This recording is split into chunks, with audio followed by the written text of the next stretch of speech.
Curso de Boas Práticas de Fabricação, módulo 7. As portas e janelas devem ser ajustadas aos seus batentes, isto é, não devem ter frestas aqui, porque isso propiciaria o quê? A entrada de sujidades, a entrada de pragas, insetos, roedores. As portas devem ter preferencialmente fechamento automático na área de preparação e armazenamento de matérias-primas, produtos acabados de produção. Não devem haver aberturas externas, tanto na área de armazenamento quanto de preparação do alimento. Então, lá o teto e a parede não devem ter nenhum tipo de fresta, de abertura.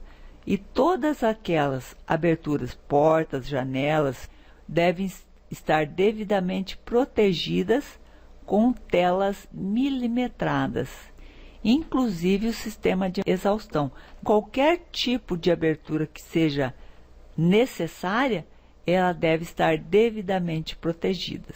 E essas telas, elas devem ser removíveis.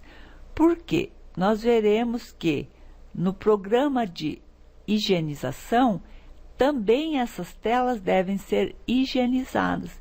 E se elas não forem removíveis, o que vai acontecer? Quando for período de fazer a higienização das mesmas, elas terão que ser praticamente arrancadas.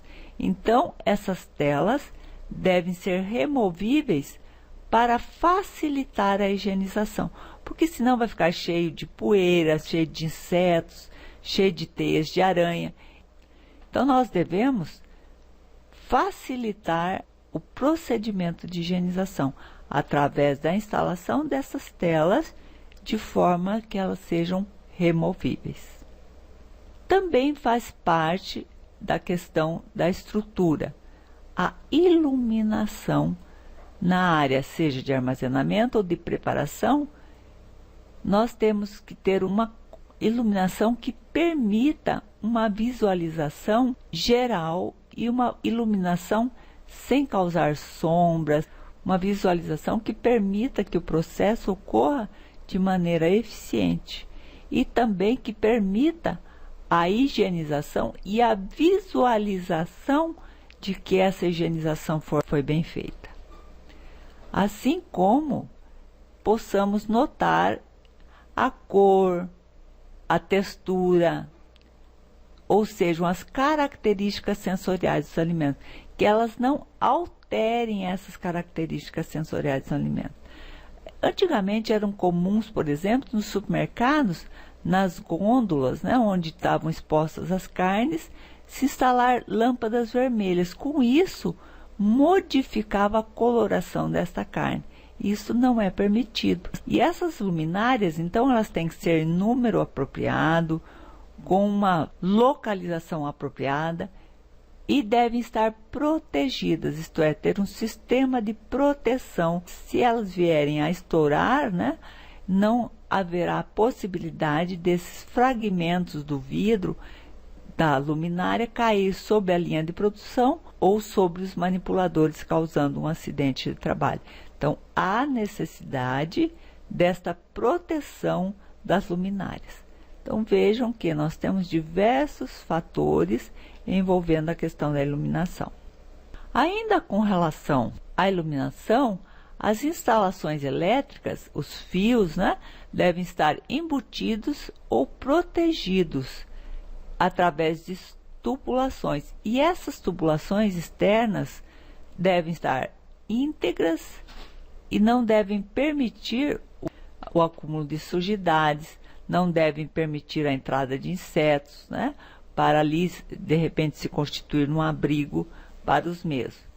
E também deve ser previsto a questão da higienização para essas instalações, sejam para as tubulações, sejam para as lâmpadas, etc.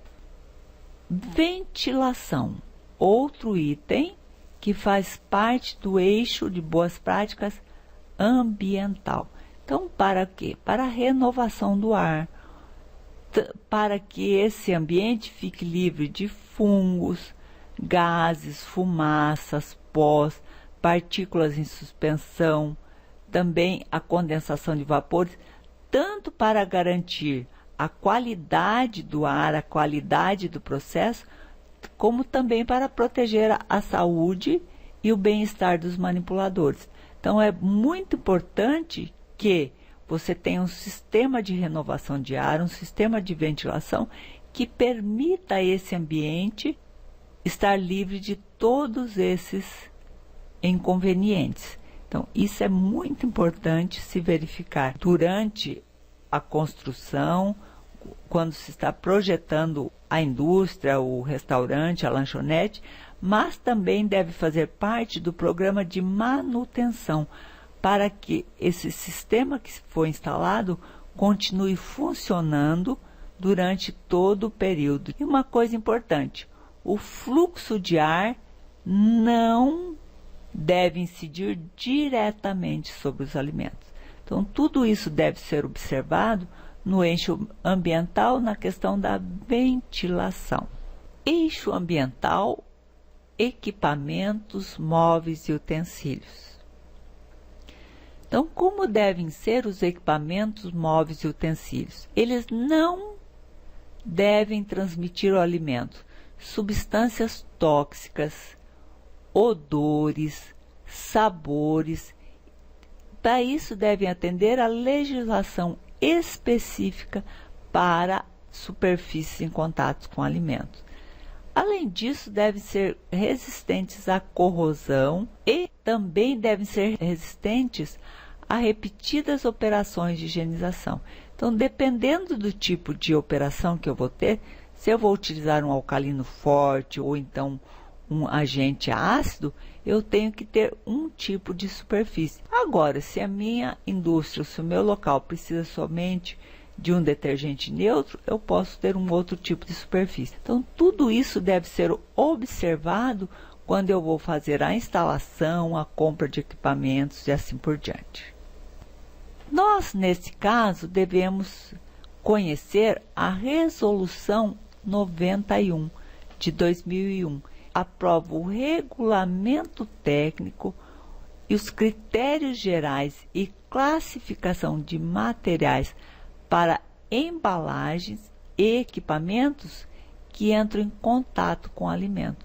Então, nós que trabalhamos com alimentos, devemos conhecer as legislações e, entre elas, aquelas que falam a respeito dos tipos de materiais, sejam dos equipamentos, dos móveis, mas também das embalagens, porque eles irão entrar em contato com o alimento e não deverão, então, transmitir essas substâncias tóxicas. Então, não deve haver migração, assim como não devem causar a transferência de odores e sabores para o alimento que ali vai ser produzido. As superfícies dos equipamentos, móveis e utensílios devem ser lisas, impermeáveis, laváveis, isentas de rugosidades e frestas. A gente vai ver que isso é muito importante, principalmente quando falamos do programa de higienização.